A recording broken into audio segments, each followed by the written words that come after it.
Week 1 picks. First game, Packers at Bears. Okay, so I haven't seen enough of Jordan Love to know what to expect from him yet. I'm not expecting much from the Packers right now. I don't expect them to be as good a team this season as they were last season. I think losing Aaron Rodgers is a tremendous loss. I mean, he's one of the greatest players of all time. Tremendously big shoes for Jordan Love to fill here. I just don't know, I'm not expecting him to be able to play at the same level of Aaron Rodgers. Okay, same time, the Bears. I don't think the Bears are a good team, but I think Justin Fields is a great player. He's above average. He's great, Justin Fields. I bet against him a couple times last season, and he gave me headaches the way he was running around the field and making plays and covering the bet for his team. And that's what I'm expecting from him this season. I don't know what the weapons are like for the Bears. I don't watch preseason football, so I don't know what type of weapons they have around him this season. And their defense was lousy last season. I don't know how much improved it is. But I'm thinking when I match quarterbacks, do I want Jordan Love or do I want Justin Fields? I want Justin Fields, and I think he's going to make enough plays. Currently, the Bears are -1 on Caesars today. This is early in the week that I'm recording this. And I think that's easy. Bears home team. I think 1 point is easy for them to cover. So we like the Bears -1. Second game. Let's go Eagles at Patriots. Okay. Most of the media is suggesting that the Eagles are, if not the best, easily the second best team in the NFC behind the 49ers. I know the Eagles went to the Super Bowl last season. Great defense, number 1 defense in the NFC, I guess. And they got a lot of sacks last season. That's real important. Sacking the quarterback is a tremendous play. So if this team is going to play like that, I'm expecting a lot from the Eagles. Also, Jalen Hurts. If Jalen Hurts, he's an MVP candidate for sure, starting the season. If he continues to improve the way he improved last season, which was at a tremendous rate, then, like I said, we can expect a lot from the Eagles. Now, the Eagles had a light schedule, I would say, last season. They were much better than the teams they faced. And they're supposed to have a better schedule this season, a tougher schedule. So we'll see how that affects them. Probably still going to make the playoffs and all of that. Okay, that's a lot of talk about the Eagles. They're playing the Patriots. Not much to say about the Patriots. The football nerd in me is excited to see Jalen Hurts and these weapons go against Bill Belichick and a Belichick defense. We used to hear so much about that. So let's see how this Bill Belichick defense does against Jalen Hurts. And he's got a lot of weapons around him. I love the wide receivers for the Eagles. The Eagles are starting Mac Jones at quarterback. I'm not even certain if his name is Mac or Matt. I think it's Mac with a C. Anyway, he's no good. Certainly not compared to Jalen Hurts. And Eagles are currently -4. And that's where we're going. Eagles -4. Easy over the Patriots. Next up, Dolphins at Chargers. Okay. On here, we talk a lot about travel.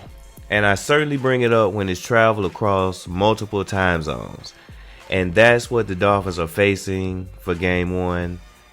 Cross-country trip to face the Chargers. Okay. Chargers got Justin Herbert. We love Justin Herbert. He's great. He just got a new contract. I'm sure he's worth every penny. So he's great. The Chargers don't finish games enough for me. They don't finish the game enough. They'll have a lead and lose it, or they'll show glimpses of greatness throughout games. They'll look great, but don't finish it off and win the game, or certainly don't win in dominant fashion. They were up big in the playoffs on the Jaguars. I think they were up by 3 touchdowns maybe. Difficult for me to remember at this moment, but they were up big against the Jaguars and lost that game, and that is the way of the Chargers. Now the Dolphins, I like what the Dolphins have. I love Tyreek Hill. I love Waddle. The Dolphins have great weapons, and the Dolphins have a healthy Tua. We're starting the season, so Tua is healthy. Seems to be the only thing with Tua. Can he stay healthy? So this is week 1. I know it's a lot of travel. I know the Chargers are a really good team. We like the Dolphins. I like the Dolphins to pull the upset this week. They're getting 3 points. Dolphins plus 3. I think that's a lot of points. I do. I think that's a lot of points to give Tua and this offense. And I'm going to take the points while I think the Dolphins are going to win this game outright. That's what I think. But we're going to take Dolphins plus 3. Final game this week. Giants hosting the Cowboys. Okay. I think the Cowboys will be a really good team this season. I think last season the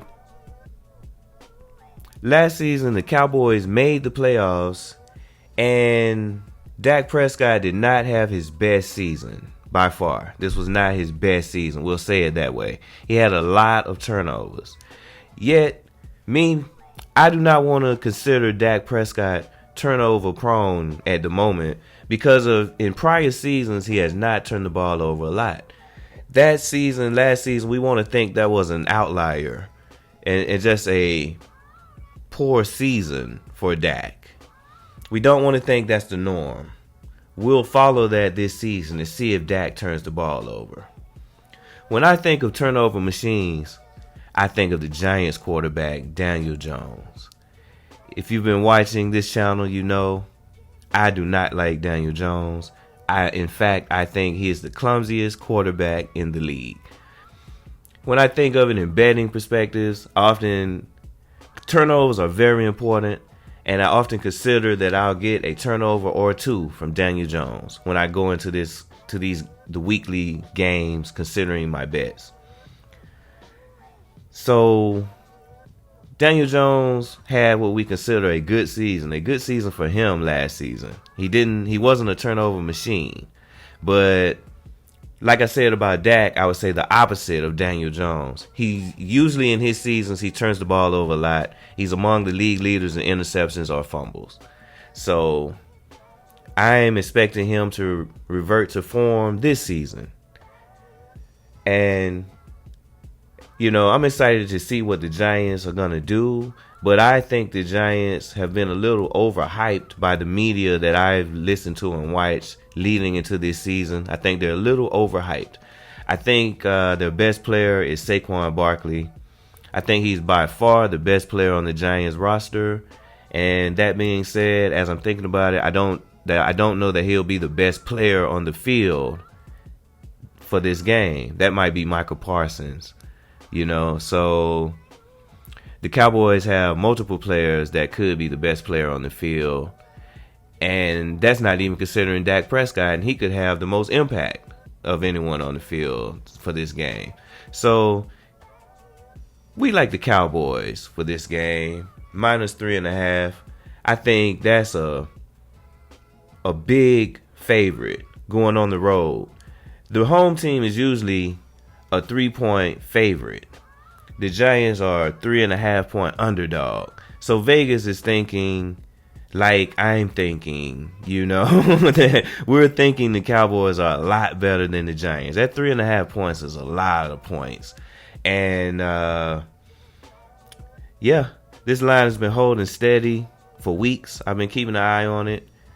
I'm mostly betting against Daniel Jones and the Giants and the hype, mostly. And I like the Cowboys this season. I think the Cowboys and the Eagles are going to give us a great battle in that NFC East, So, okay, let's recap our picks for this week. We like Bears, Eagles, Dolphins, Cowboys. That's your week 1 lineup, or I don't know what to call it. But hey, entertainment purposes only, I guess I should say. Not trying to influence who you're betting on. Just telling you who I'm betting on. Just, something for you to talk about. All right, so thanks for watching. Good luck with your picks this week. And click like and subscribe. That'll be cool. Helps the channel out a lot. Okay. Peace.